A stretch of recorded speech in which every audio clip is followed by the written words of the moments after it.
शिव तांडव। रावण ने शिव तांडव स्तोत्र से भगवान शंकर को इतना प्रसन्न कर लिया कि आशुतोष भगवान शिव ने उसे केवल सकल समृद्धि सिद्धि से युक्त सोने की लंका ही वरदान के रूप में नहीं दी, अपितु संपूर्ण ज्ञान, विज्ञान एवं अमर होने का वरदान भी दिया।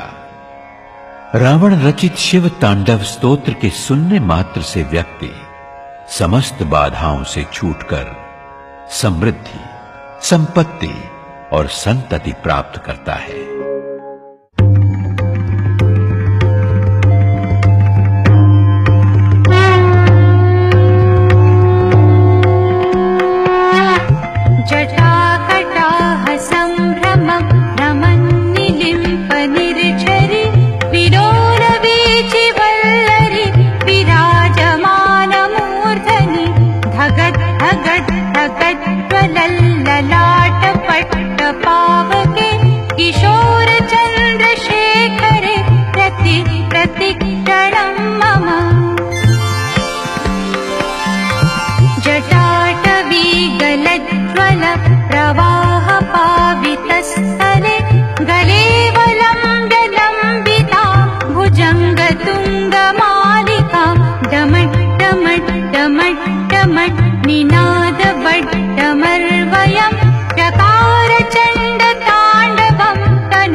अखर्व सर्व मंगला कला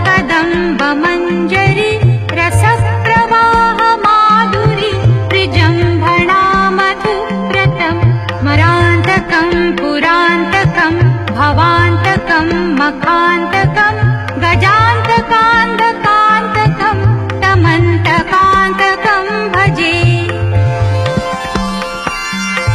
जयत्वदभ्रविभ्रम भ्रमद्भुजङ्गमस्फुरत् धगत् धगत् विनिर्गमत् करालभालहव्यवाट् धिमिद् धिमिद् धिमिद् ध्वनन् मृदङ्गतुङ्गमङ्गल ध्वनिक्रमप्रवर्तित प्रचण्डताण्डव शिव।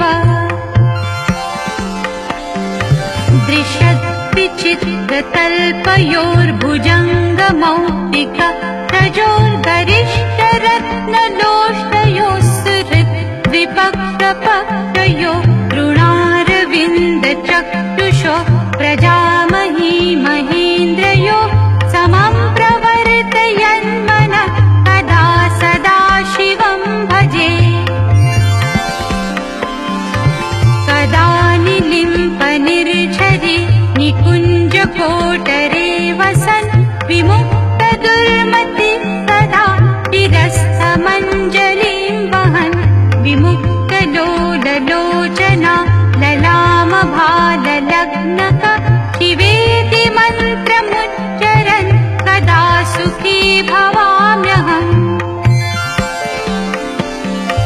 निलिम्पनाथनागरी कदम्बमौलिमल्लिका निगुम्फनिर्झरन् मधुष्णिका मनोहर तनोतु नो मनोमुदं विनोदिनी महर्निशं परश्रिय परं पदन्तगङ्गजाद्विषाचय।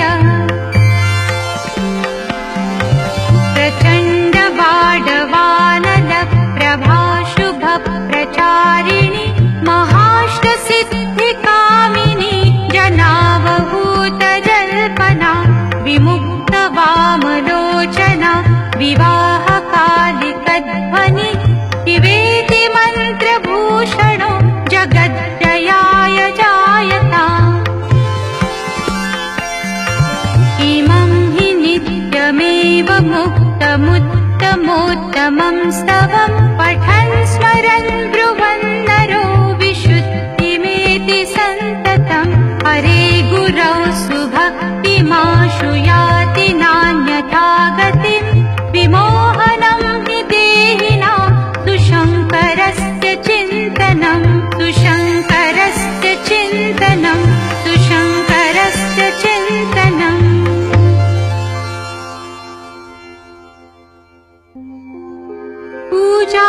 पूजावसानसमये दशवक्त्रगीतम् यः शम्भुपूजनमिदं पठति प्रदोषे तस्य स्थिरां रथगजेन्द्र तुरङ्गयुक्ता लक्ष्मीं सदैव सुमुखीं प्रददाति शम्भुः।